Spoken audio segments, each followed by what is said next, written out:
जय माता दी दोस्तों, घरेलू खबर चैनल में आप सभी का बहुत बहुत स्वागत है। कैसे हैं आप लोग, यह बताने के लिए कमेंट बॉक्स में जय छठी मैया जरूर लिखें।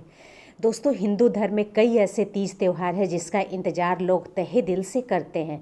इनमें से एक है छठ पूजा। छठ पूजा के दौरान सूर्यदेव और छठी मैया की पूजा की जाती है। इसे आस्था का महापर्व भी कहा जाता है। यह पूजा 4 दिनों तक चलती है। 4 दिनों तक चलने वाले इस महापर्व की पूजा अर्चना करना कठिन है। धर्म और आस्था पर पूरी तरह से विश्वास करने वाले लोग इसे आसानी से निभा ले जाते हैं। हालांकि छठ पर्व मूल रूप से बिहार से शुरू हुआ है, लेकिन धीरे धीरे इसे पूर्वांचल के लोग मनाने लगे हैं। इसके बाद समय के साथ साथ इसका दायरा बढ़ता ही गया। देश ही नहीं बल्कि विदेश में भी बसे भारतीय इस पर्व को पूरे हर्षोल्लास के साथ मनाते हैं। तो चलिए जान लेते हैं साल 2025 में कार्तिक के महीने में छठ पूजा की दिनांक व तिथि कब होगी, नहाय खाए किस दिन होगा, खरना किस दिन होगा, संध्या अर्घ किस दिन होगा और उषा अर्घ किस दिन होगा और व्रत का पारण कब किया जाएगा। जैसा कि आप लोग को पता होगा कि छठ महापर्व है जो 4 दिनों का होता है। तो कार्तिक महीने के शुक्ल पक्ष की चतुर्थी तिथि को नहाय खाए होगा, पंचमी तिथि को खरना होगा, षष्ठी तिथि को संध्या अर्घ होगा और सप्तमी तिथि को उषा अर्घ सुबह का उगते हुए सूर्य को अर्घ देकर व्रत का पारण किया जाएगा।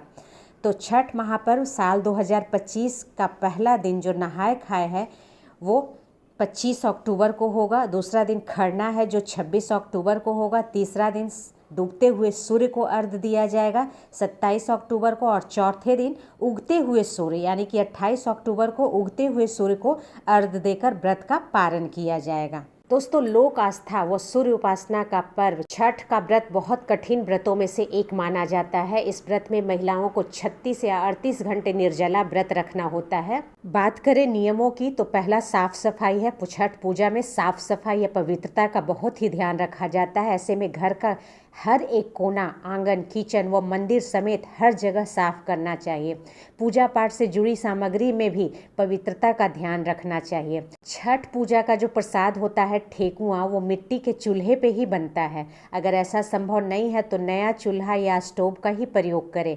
जिस पे प्रतिदिन भोजन आप बनाते हैं उस चूल्हे का प्रयोग भूलकर भी आपको नहीं करना है। छठ पूजा का प्रसाद नए व शुद्ध बर्तनों में ही बनाना चाहिए। प्रसाद उन बर्तनों में नहीं बनाना चाहिए जिसमें तामसिक वस्तुएं पकाई या खाई जा रही हो। छठ पूजा में पीतल के बर्तन का प्रयोग करना अत्यंत शुभ माना जाता है।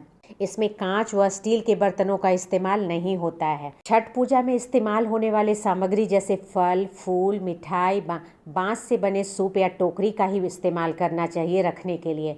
मान्यता है कि छठ का व्रत जो महिलाएं या जेंट्स लोग कर रहे हैं उनको ज़मीन पे सोना चाहिए, बिस्तर पे नहीं सोना चाहिए।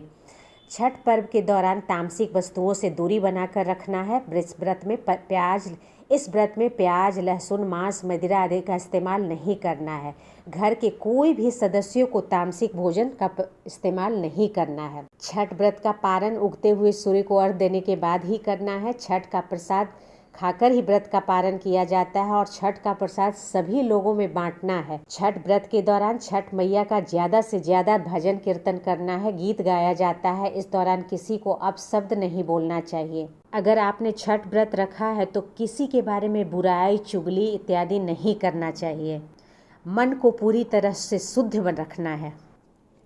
उम्मीद करती हूँ कि आज की जानकारी आपको पसंद आई होगी। वीडियो को लाइक करें, शेयर करें और मेरे इस घरेलू खबर चैनल को सब्सक्राइब करें। थैंक्स।